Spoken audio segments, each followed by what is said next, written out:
নমস্কার বন্ধুরা, সুস্মিতার গল্পের আসরে আপনাদের স্বাগত। আশা করি আপনারা সকলেই ভালো আছেন। আমি আজকে পড়ে শোনাচ্ছি শ্রী সুমথনাথ ঘোষের লেখা একটি ছোট গল্প, চমৎকার একটি গল্প, বাড়ির কর্তা। বন্ধুরা, গল্পটা যদি ভালো লাগে গল্পটাতে একটা লাইক অবশ্যই করতে ভুলবেন না। তো চলুন শুরু করি আজকের গল্প, বাড়ির কর্তা। লেখক শ্রী সুমথনাথ ঘোষ।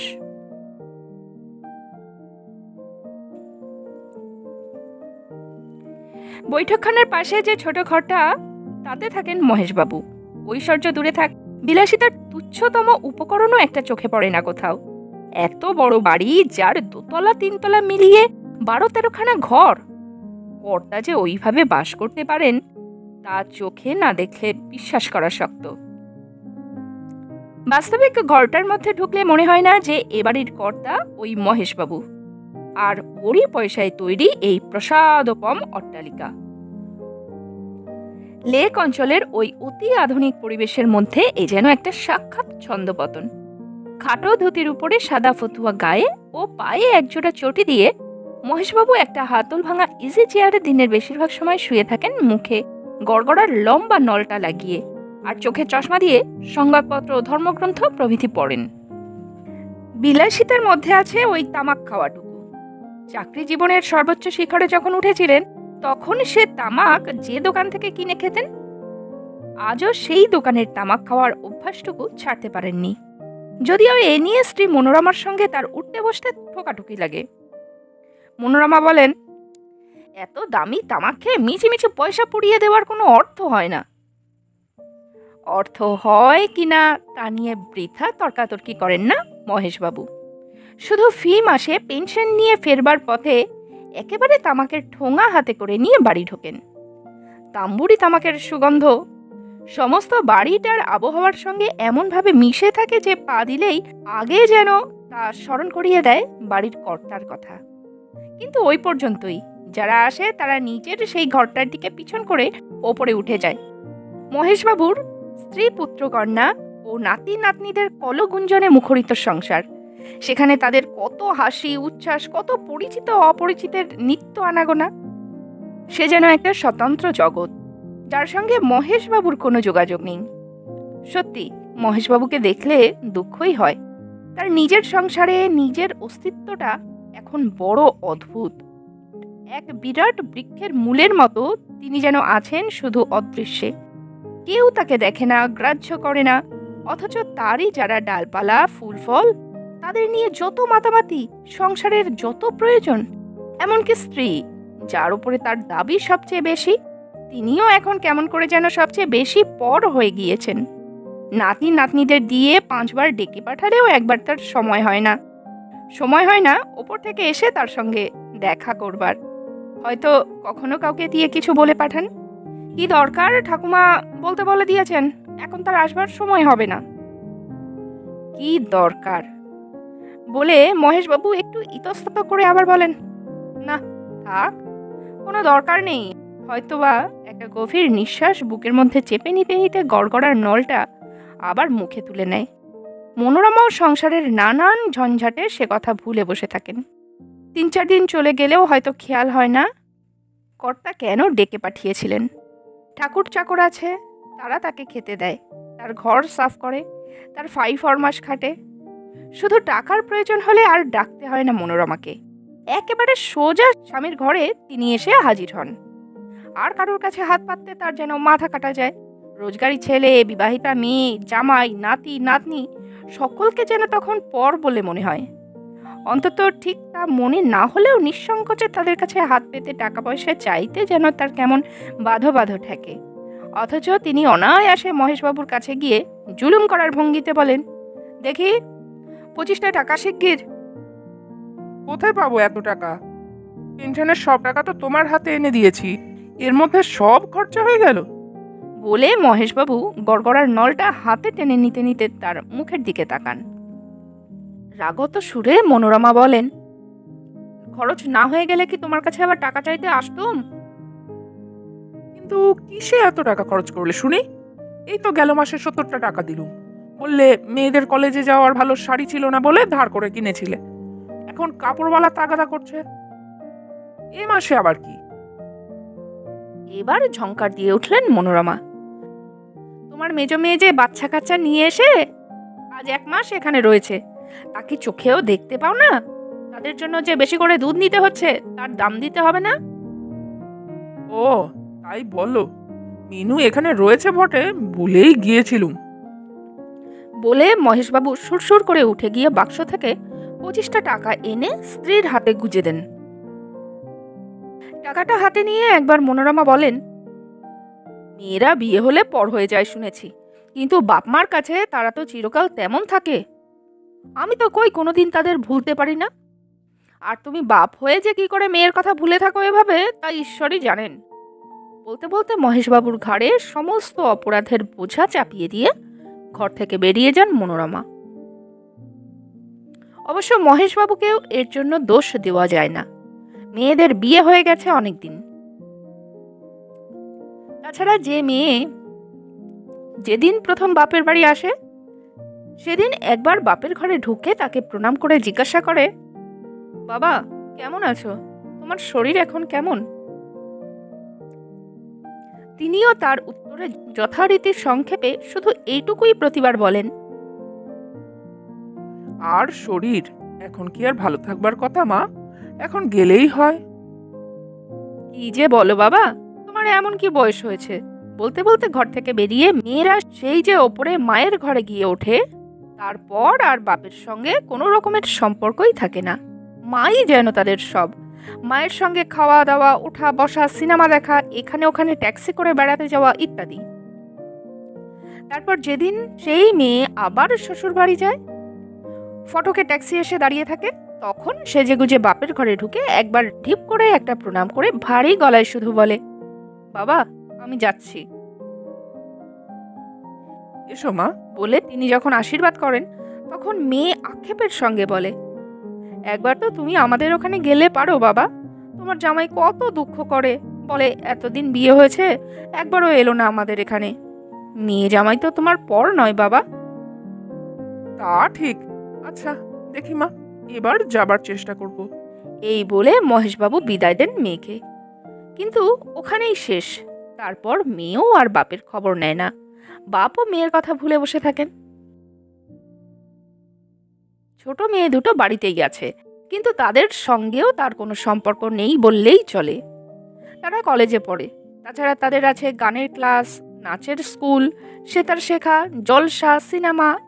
ইদানিং আবার অতিরিক্ত উপদ্রব বেড়েছে ছেলেদের মতো মাঠে খেলতে যাওয়া। আজ ফুটবল, কাল ক্রিকেট, পরশু এনসিসি, তারপর দিন অলিম্পিক ইত্যাদি ইত্যাদি। তারা কখন বাড়িতে থাকে বা কখন না থাকে তার খোঁজই রাখেন না মহেশবাবু, বা তার রাখবার উপায়ও নেই। তবু যদি কোনোদিন জিজ্ঞাসা করেন, হ্যাঁ গো, কাল তোমার ছোট মেয়ে সন্ধ্যার পর সেজেগুজে একটি ছোকরার সাথে কোথায় যাচ্ছিল? গিন্নির কাছ থেকে হয়তো তখনই জবাব আসে। তা জেনে তোমার লাভ কি? মহেশবাবু গড়গড়ার নলটা মুখ থেকে নামিয়ে নিয়ে বলেন, না মানে ছোকরার চাল চলনটা আমার ভালো মনে হলো না। সমস্ত মেয়ে আমার, ওর সঙ্গে বেশি মেলামেশা করাটা আমি পছন্দ করি না। তুমি রেবাকে ডেকে বলে দিও। ঘর থেকে বেরুতে গিয়ে মনোরমা থমকে দাঁড়িয়ে বলেন, ও মা, তুমি কার সম্বন্ধে কি বলছো জানো?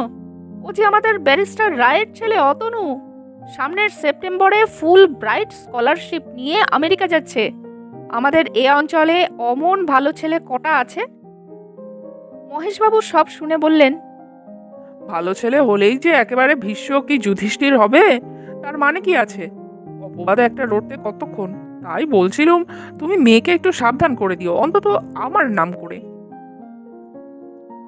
তার মুখের কথা কেড়ে নিয়ে মনোরমা বলেন, থাক, ও নিয়ে আর তোমার মাথা ঘামাতে হবে না।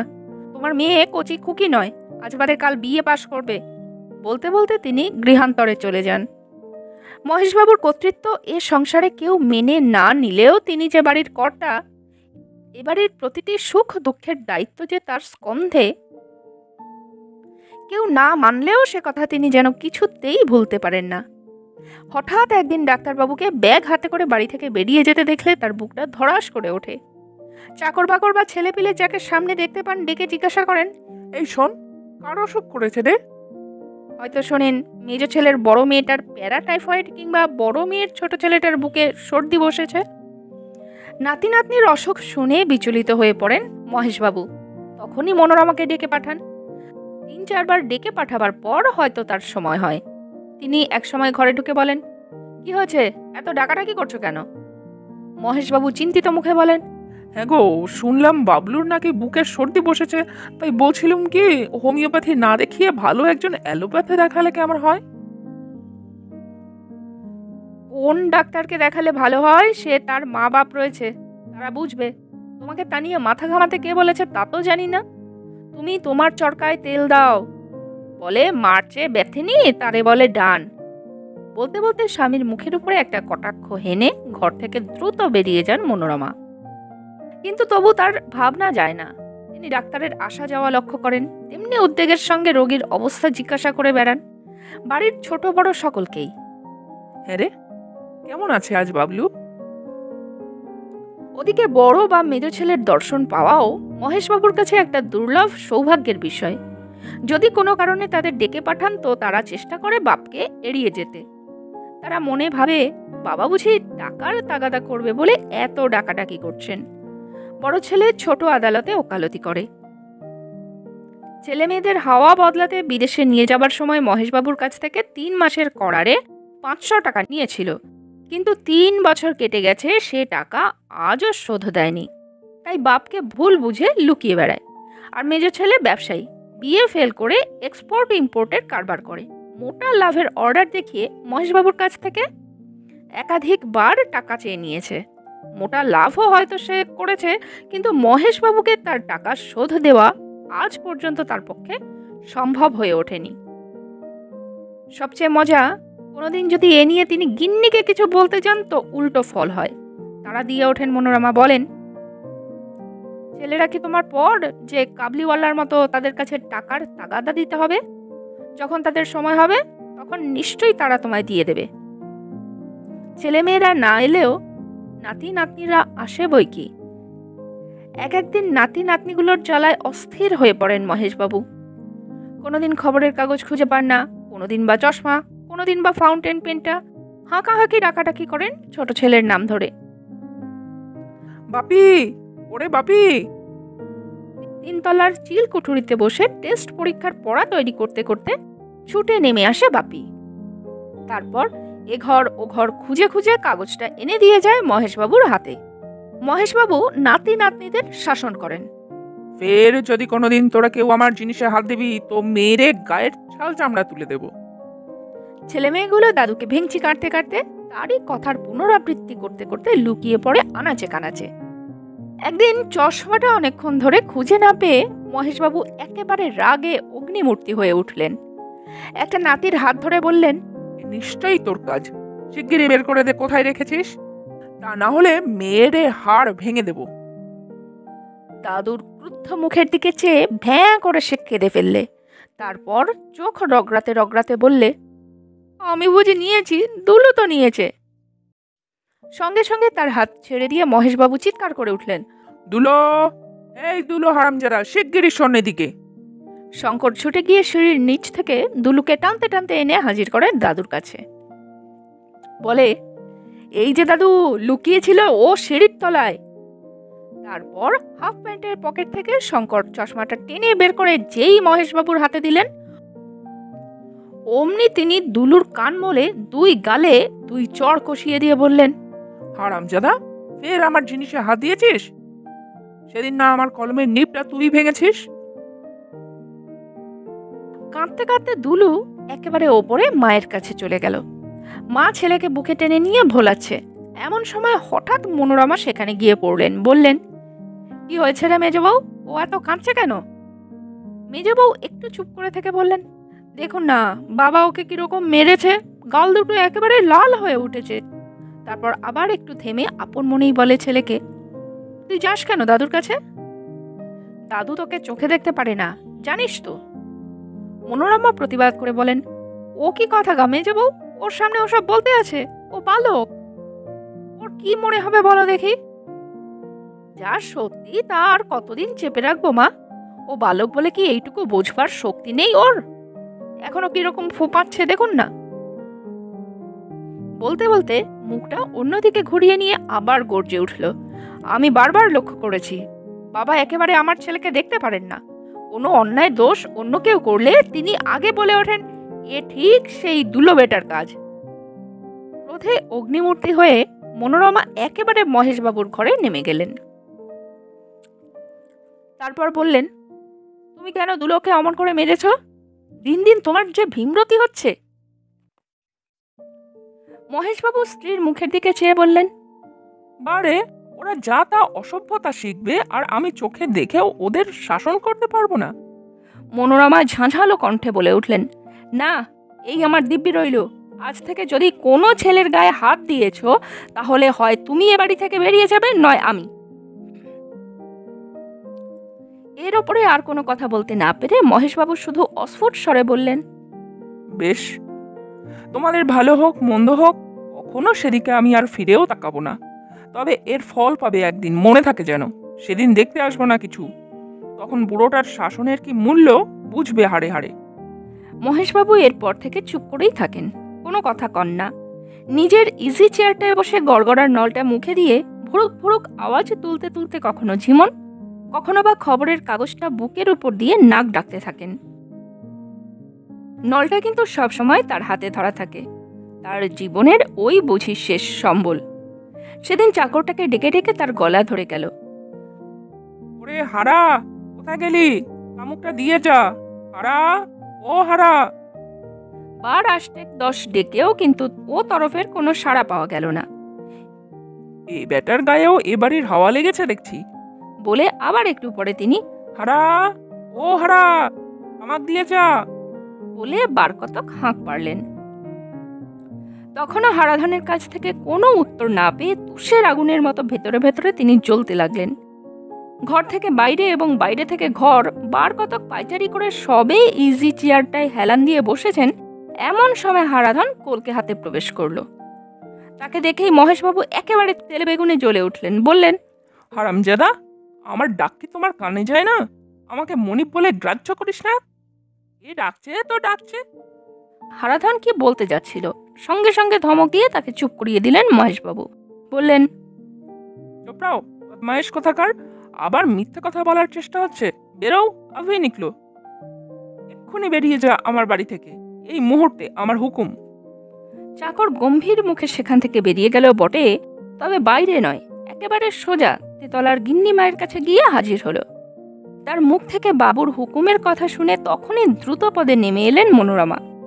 তারপর স্বামীর ঘরে ঢুকে গম্ভীর স্বরে বললেন, তুমি নাকি হারাধনকে জবাব দিয়েছ, বলেছ এক্ষুনি বাড়ি থেকে বেরিয়ে যেতে।